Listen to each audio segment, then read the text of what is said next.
welcome back to Sturge Entropia. This is Sturge with episode 10. Yes, I told you I was going to do 10 episodes of the Beginner's Crafting Guide series, and here it is, episode number 10. I'm actually really excited about this because I've got some really cool stuff to show you, and I think this is going to summarize all of what I've been talking about for the last 9 episodes.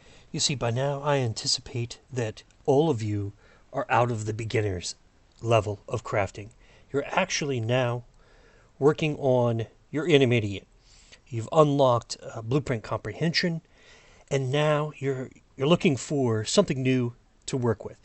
You've taken the basic filters and all of the other blueprints that we've mentioned throughout this, whether it be on Toulon, on Arcadia, on Cyrene, whatever, and you've used those blueprints to gain some skill.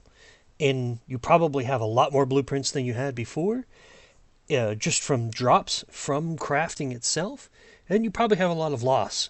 But I want to show you where the gain can come from by being a little bit savvy and crafting when something special is happening. But also, I want to show you how valuable some of the blueprints can be to generating better blueprints, better wealth, and really and truly better skill overall in your crafting experience. And then we're going to finalize it, and we're going to jump into, we'll do maybe an advanced series later, because I'm not even an advanced crafter.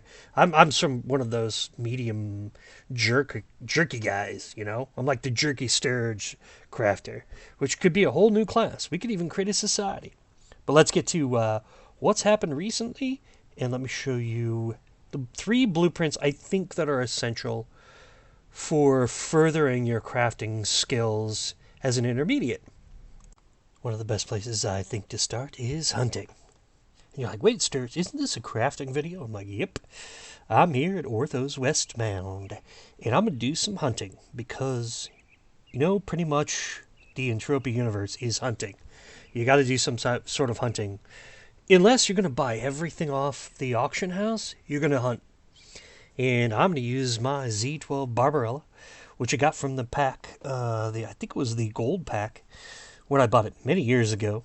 But this is one of the most trusty weapons, and I'm going to put the ZX Synchronous on this, and which is already attached. And I'm going to go out here and hunt some merp. I'm going to show you exactly why I want to hunt merp, because the merp are going to generate the most amount of crafting materials for the blueprints I want to show you. And also, walking through the neighborhood, so to speak, will generate ground finds. And those ground finds will consist mostly of rocks, certainly in this area, like Brukite, for example. We're just going to hunt some merp. I'm going to do my daily, or I'm going to do some codex, or whatever it takes to shoot down a bunch of merp. And I'm going to get as much of the materials that I need to actually do the crafting. And I think that's the take-home message always. You're going to hunt. You're going to do the missions. You're going to play the game. And you're going to have to do some of this. But instead of just getting shrapnel, you're going to get other items as you hunt things like merp. Now, merp are going to drop certain items like animal muscle oil, animal eye oil, and basic stone extractors. And that's what we're looking for. And I think I forgot a loot pill. But that's alright, because here we are. First basic stone extractor from a merp. And what's important about this is the basic stone extractor from young merp is uncommon. However, when we think about loot in the Entropia universe, uncommon is common enough. So you'll get 1, 2 to 5 or 10. If you get a global, you might get 20 or so of these. But they have 1 peckin value. And that's fine. But here we go. Here's some more animal eye oil. I think that's really important. And another thing that merp drop, super common, is animal hides. Very important to all of your progression in crafting. In your pursuit of becoming, a master crafter, you're going to have to do a ton of leather. And merp drop animal hides, which you just convert to animal leather, and basic leather, actually. And that's probably one of the best things about MERP. Animal muscle oil, animal eye oil, basic stone extractor, and lots of animal hides. Look, these aren't a tough mob. You do need a little bit of armor to go through these guys. You gotta heal a little bit, but it's fine. They global from time to time, and they have really, really good, simple, basic loot. And that's why I say, hey, go and hunt MERP to get your crafting on, because they have a lot of the basic ingredients you're going to need to craft over time. Plus, the codex is going to be really good for you, as well as you can use it with a weapon like the Z12 Barbarella. But let's move on. But here's the blueprint I want to focus on, and that is the Brukite Stone Texture blueprint. Look, you're going to pick up Brukite off the ground. You might as well own this blueprint. You may already own this blueprint just by doing any kind of texture crafting. But if you don't, buy this blueprint because it's so essential. It takes one basic stone extractor and one Brukite that you find on the ground, and then you have the chance of finding the Eomon Musk Blueprint. That's a 34-pack blueprint. I'm going to show you why that's incredibly valuable during migration. So let's take a quick look here. I did 461 attempts at this blueprint, which leaves me 900 more. I'm doing this on purpose. I want to make sure that I have something to look forward to down the road. But most of this was applied to the DSEC Still Waiting on Supplies mission from Monria, which I mentioned earlier in this series. This applies to Calypso. You can do these on Calypso. But let's take a look here. Wow. Holy cow. Pause. 105 for PED 5, 39 pack and a 24 pack, and we got blueprints out of all of those. It's the 39 pack blueprint that is the most valuable. Got a ton of quality rating increases, but let's look at that 39 pack blueprint and see what it does for us. Look at that, all those quality ratings. Look at all these quality ratings. Yes, yes, yes. This is why you want to run these blueprints. Okay, so here it is, the Eomon Musk Blueprint. Not the other guy Musk. Eomon Musk Blueprint. 34-pack limited blueprint. You gotta be kidding me. Almost 20,000% markup. Man, I'm not really good at math, but my poor little blueprint. I mean, look, I've got the calderite blueprint texture and the zinc texture, which are solid, really good, solid blueprints to get from any kind of texturing blueprint. I love it. And actually, I'm very pleased to get the calderite texture blueprint in, as a limited blueprint. But man, this is solid. I got some good blueprints here. So for 461 clicks, wow, I've got a calderite, I got a zinc texture, and I got an Eomon Musk blueprint. Wow, that's actually quite good. But I'm going to focus on why the Eomon Musk blueprint is of the most value in this. But I guess what I'm trying to point out is the Brukite texture blueprint is your entryway into all of these other texture blueprints. As I'm showing you right here, the zinc, that just happens to be a limited blueprint, but calderite, the introduction to iron texture, all of the stones, all of the mining things that you can imagine, they're going to come from these texture blueprints. That's why you want to start with the Brukite one, because it's a 1-to-1 ratio. It's simply a basic stone extractor and Brukite. And you just do it. You just run those clicks, and you get the DSEC Still Waiting on Supplies mission accomplished while you do this, and it yields really nice other blueprints. One of the most valuable blueprints in the game, if not for crafters who want to do texturing, or at least want to gain quality texture blueprints that have other value because they're limited, like the zinc texture blueprint and the Eomon Musk blueprint, which is happening right now because of migration. Okay, so next up is generic leather texture blueprint. This is super simple.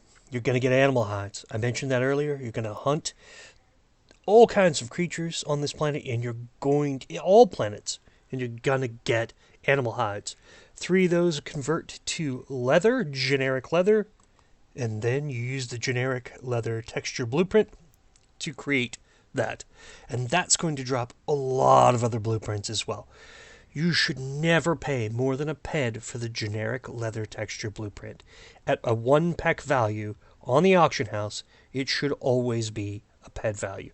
Buy one as soon as you can. Convert your generic leather to generic leather texture and gain the markup and all the blueprints. But I do want to highlight the number of blueprints and so forth that you can get from generic leather texture blueprint. I did 193 clicks. I got a 46 pec Plumaturgus leather texture blueprint. Nice, not great markup, but the fine frieze fabric texture blueprint, 29 pec, has pretty damn good markup. So keep in mind, these texture blueprints do yield other better texture blueprints. One of the things I mentioned early in this video was that you're going to get a lot of animal muscle oil and a lot of animal eye oil from hunting merp. And that's just going to be standard. All of the low-level mobs, and many of the high-level mobs in the Entropia universe, are going to drop animal eye oil and animal muscle oil. And that's why you need the Simple 1 Conductors blueprint. Look, this is a level 1 blueprint. It's not cheap necessarily to produce them. It takes, for every 2 animal eye oil, it takes 20 animal muscle oil. But these are things you collect over time, and you collect them because you can craft with them. And Simple 1 Conductors are used in so many blueprints. It's utterly ridiculous in this game. You might as well own this blueprint. It should drop. Simple 1 Conductors blueprint should drop from any other blueprint of this type. And that is the point. It's a very low-level blueprint, and just collect the resources and utilize it. Don't sell them to the trade terminal. If you can sell them to another player, sell them to another player. Great. But if Simple 1 Conductors are coming in at 106 to 108% in the week, the month, well, you can sell them. But that is the way the game plays. Look, I don't want to be super long-winded. I want to get back to the original point. If you're using the Brukite texture blueprint, you can nail down some incredibly good blueprints, like the Eomon Musk Blue Print. I had a 34 pec blueprint that I sold for 63 ped. I'm not showing the name of the person who bought it, but I want you to see that during migration, it's plausible and possible to get a global by simply running a very basic blueprint. Look, I don't want to get everyone's hopes up that they're going to nail the same blueprint down by using the Brukite Stone Texture blueprint. It's plausible and it's certainly possible during migration to nail that blueprint. But what I really do want to point out, and this whole series has been about, is use the blueprints to your advantage. And the basic blueprints, when I say basic filters blueprint is really valuable to you, it can yield the Simple 1 Conductors blueprint. And that's why you would use it on multiple planets. You wouldn't just use it on Calypso. You'd use it anywhere there's possibility to generate a blueprint that you didn't have before. And look, there are all these people who've been crafting for 20 years in this game. We're going to poo-poo a lot of this stuff, but that's fine. The game has changed. And what's really cool about the game changing is that lots of new stuff is available. And if you are savvy, take these blueprints. Take the Brukite Texture blueprint, the Simple 1 Conductors blueprint. Take any blueprint that's simple and easy for you to craft on any planet and go to other planets and craft with them and see what pops up. And I guarantee you the pros, like Forgo and Soul and many, many other pros, are doing exactly that. to get the new blueprints. You know, I began this series to alleviate the stress for a lot of people who thought they were going to lose their asses, all their ped crafting. You don't have to do that. What you have to do is be savvy. Look at the blueprints. Get the blueprints that are going to get you the most benefit. Look, I don't know if the EP1, EP2, the explosive projectiles 1 and 2 blueprints are still dropping this game. I assume they do not. Mindark won't answer that question. I think that's a real big failure on Mindark's part. They should be able to say, oh, nope, that blueprint still drops, or that doesn't drop. But that is their own folly. What you have to do as a player is utilize the blueprints that you know drop, and take those and get better and better and better and craft. It's going to cost you some ped, but that's a game, and that's the way you're going to have to play it. So I hope this series was really interesting and helpful to all of you. Boy, the next one, who knows what it's going to be. But I can say this. If you have been crafting using the Monria and the Toulon basic crafting missions this entire time, you're now an intermediate. You have the skills you need to be a crafter. I don't know, maybe you got lucky and you got all the cool blueprints. Maybe you didn't. But be savvy. Never buy a 1-pack blueprint for more than a ped. This is Sturge signing off. Ciao.